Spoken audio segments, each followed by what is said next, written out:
All right, guys, we're going to be reading from the Old Testament, from Job chapter 21,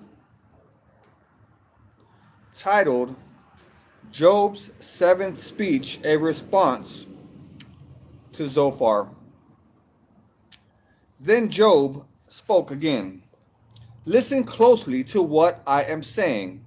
That's one consolation you can give me. Bear with me and let me speak. After I have spoken, you may resume mocking me. What's up, bro? God bless you. My complaint is with God, not with people. I have good reason to be so impatient. Look at me and be stunned. Put your hand over your mouth in shock. When I think about what I am saying, I shudder. My body trembles. Why do the wicked prosper, growing old and powerful? They live to see their children grow up and settle down, and they enjoy their grandchildren. Their homes are safe from every fear, and God does not punish them. Their bulls never fail to breed. Their cows bear calves and never miscarry. They let their children frisk about like lambs. Their little ones skip and dance. They sing with tambourine and harp. They celebrate to the sound of the flute. They spend their days in prosperity, then go down to the grave in peace. And yet they say to God, go away. We want no part of you and your ways. Who is the Almighty, and why should we obey him? What good will it do us to pray? They think their prosperity is of their own doing, but I will have nothing to do with that kind of thinking. Yet the light of the wicked never seems to be extinguished. Jesus is the way. Do they ever have trouble? Does God distribute sorrows to them in anger? Are they driven before the wind like straw? Are they carried away by the storm like chaff? Not at all. Well, you say, at least God will punish their children. But I say he should punish the ones who sin, so that they understand his judgment. Let them see their destruction with their own eyes. Let them drink deeply of the anger of the Almighty, for they will not care what happens to their family after they are dead. But who can teach a lesson to God, since he judges even the most powerful? One person dies in prosperity, completely comfortable and secure.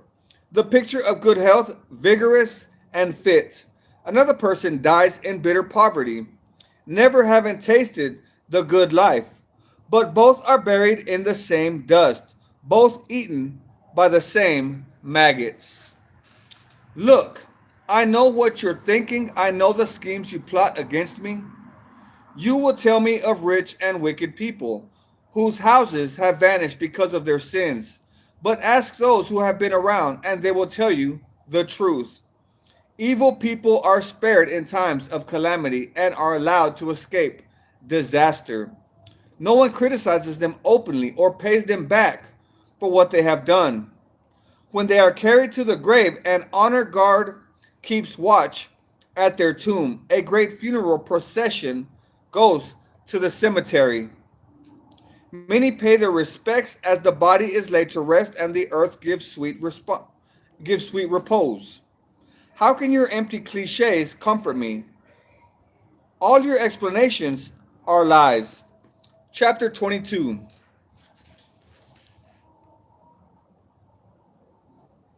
Hey, what's up, my friend? Thank you for joining us.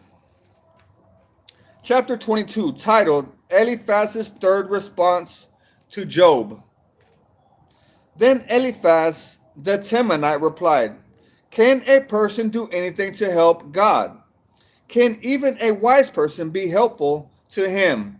Is it any advantage to the Almighty if you are righteous? Would it be any gain to him if you were perfect? Is it because you're so pious that he accuses you and brings judgment against you? No, it's because of your wickedness. There's no limit to your sins. What's up, my friend? What's up? What's up? Thank you for joining us. For example, you must have lent money to your friend and demanded clothing as security. Yes, you stripped him to the bone. You must have refused water for the thirsty and food for the hungry. You probably think the land belongs to the powerful and only the privileged have a right to it. You must have sent widows away empty handed and crushed the hopes of orphans. That is why you are surrounded by traps and tremble from sudden fears. That is why you cannot see in the darkness and waves of water cover you. God is so great, higher than the heavens, higher than the farthest stars. What's up, Sammy? God bless you, my friend. But you reply, that's why God can't see what I am doing. How can he judge through the thick darkness? For thick clouds swirl about him, and he cannot see us. He is way up there, walking on the vault of heaven. Will you continue on the old paths where evil people have walked? They were snatched away in the prime of life. The foundations of their lives washed away. For they said to God, leave us alone. What can the Almighty do to us? Yet he was the one who filled their homes with good things. So I will have nothing to do with that kind of thinking. The righteous will be happy to see the wicked destroyed, and the innocent will laugh in contempt. They will say, see how our enemies have been destroyed. Don't feel bad for me, my friend. Don't feel bad for me. The last of them have been consumed in fire. Submit to God, and you will have peace.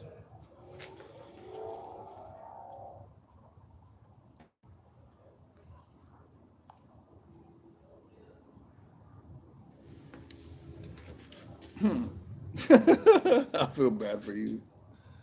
Bro, you tripping. Submit to God and you will have peace. Then things will go well for you. Listen to his instructions and store them in your heart. If you return to the Almighty, you will be restored. So clean up your life. If you give up your lust for money and throw your precious gold into the river, the Almighty himself will be your treasure. He will be your precious silver. Then you will take delight in the Almighty and look up to God. You will pray to him, and he will hear you.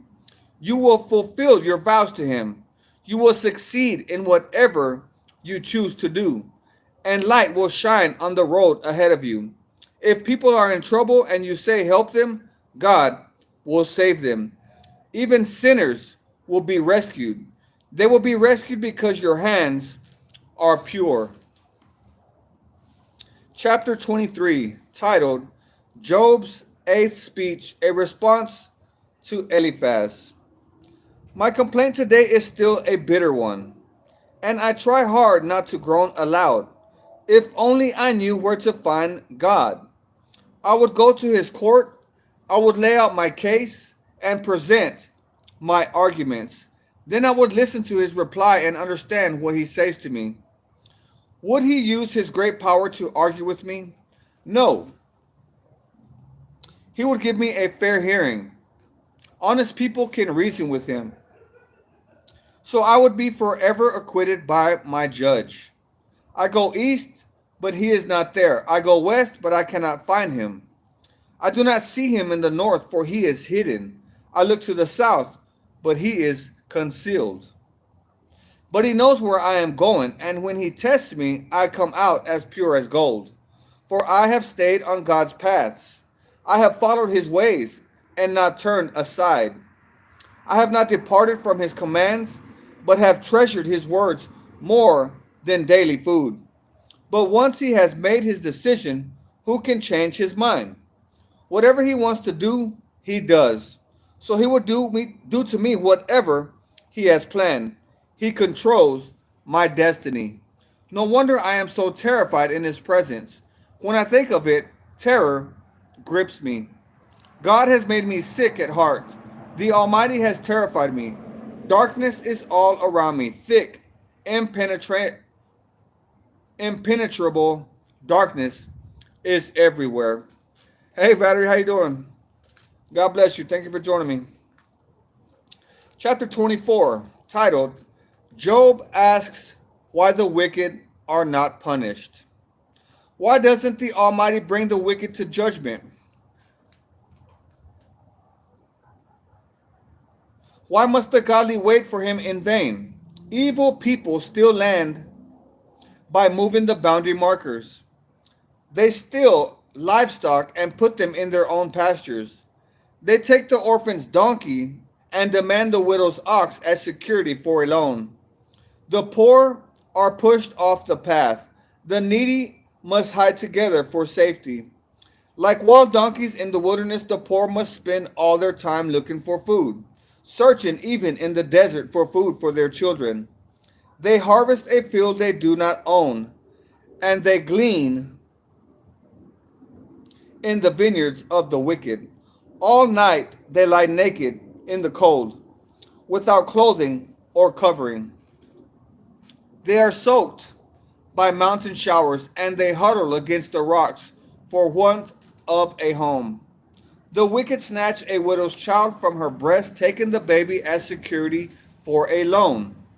The poor must go about naked without any clothing. They harvest food for others while they themselves are starving.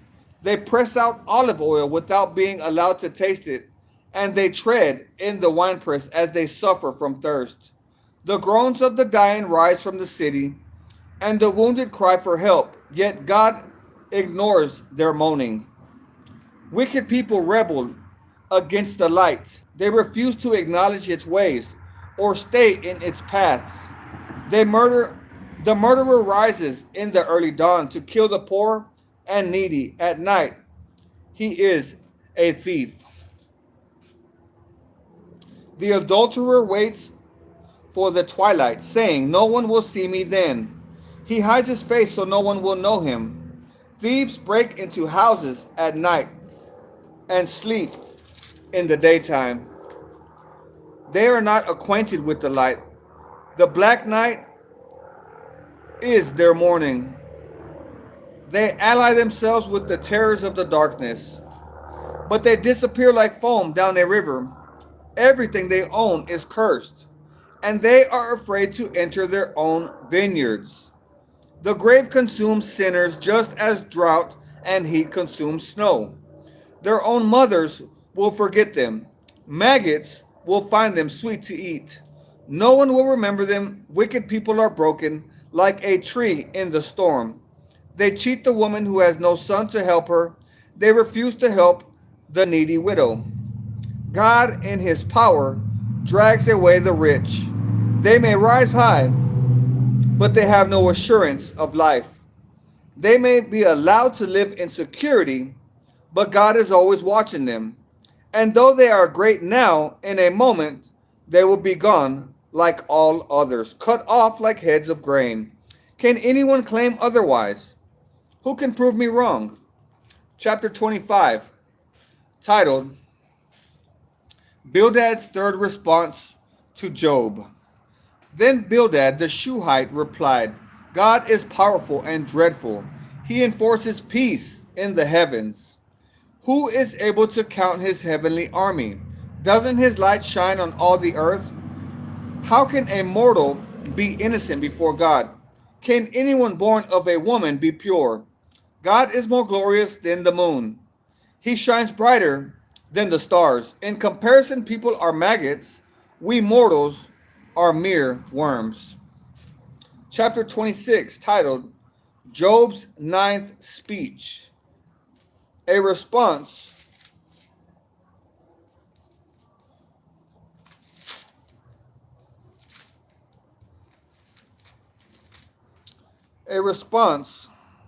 to Bildad. Then Job spoke again. How you have helped the powerless, how you have saved the weak, how you have enlightened my stupidity. What wise advice you have offered! Where have you gotten all these wise sayings? Whose spirit speaks through you? The dead tremble, those who live beneath the waters. The underworld is naked in God's presence. The place of destruction is uncovered. God stretches the northern sky over empty space and hangs the earth on nothing. He wraps the rain in his thick clouds, and the clouds don't burst with the weight. He covers the face of the moon, shrouding it with his clouds. He created the horizon when he separated the waters. He set the boundary between day and night. The foundations of heaven tremble. They shudder at his rebuke. By his power the sea grew calm. By his skill he crushed the great sea monster. His spirit made the heavens beautiful, and his power pierced the gliding serpent. These are just the beginning of all that he does, merely a whisper of his power. Who then can comprehend the thunder of his power? Chapter 27, titled Job's Final Speech. Job continued speaking. I vow by the living God, who has taken away my rights, by the Almighty who has embittered my soul. As long as I live, while I have breath from God, my lips will speak no evil, and my tongue will speak no lies. I will never concede that you are right. I will defend my integrity until I die. I will maintain my innocence without wavering. My conscience is clear for as long as I live. May my enemy be punished like the wicked, my adversary like those who do evil. For what hope do the godless have when God cuts them off and takes away their life? Will God listen to their cry when trouble comes upon them? Can they take delight in the Almighty? Can they call to God at any time? I will teach you about God's power. I will not conceal anything concerning the Almighty. But you have seen all this, yet you say all these useless things to me. This is what the wicked will receive from God. This is their inheritance from the Almighty. They may have many children, but the children will die in war or starve to death. Those who survive will die of a plague, and not even their widows will mourn them. Evil people may have piles of money and may store away mounds of clothing. But the righteous will wear that clothing, and the innocent will divide that money. The wicked build houses as fragile as a spider's web, as flimsy as a shelter made of branches. The wicked go to bed rich, but wake to find that all their wealth is gone. Terror overwhelms them like a flood, and they are blown away into the storms of the night. The east wind carries them away, and they are gone. It sweeps them away, it whirls down on them without mercy. They struggle to flee from its power, but everyone jeers at them and mocks them. Chapter 28, titled Job Speaks of Wisdom and Understanding. People know where to mine silver and how to refine gold. They know where to dig iron from the earth and how to smelt copper from rock. They know how to shine light in the darkness and explore the farthest regions of the earth as they search in the dark for ore. They sink a mine shaft into the earth, far from where anyone lives. They descend on ropes, swinging back and forth. Food is grown on the earth above, but down below the earth is melted as by fire. Here the rocks contain precious lapis lazuli, and the dust contains gold. These are treasures no bird of prey can see, no falcon's eye can observe. No wild animal has walked upon these treasures. No lion has ever set his paw there. People know how to treat apart flinty rocks. People know how to tear apart flinty rocks and overturn the roots of mountains. They cut tunnels in the rocks and uncover precious stones. They dam up the trickling streams and bring to light the hidden treasures. But do people know where to find wisdom? Where can they find understanding? No one knows where to find it, for it is not found amongst the living. It is not here, says the ocean, nor is it here, says the sea. It cannot be bought with gold, it cannot be purchased with silver. It's worth more than all the gold of Ophir, greater than precious onyx or lapis lazuli. Wisdom is more valuable. Excuse me, guys. All right, guys. Uh,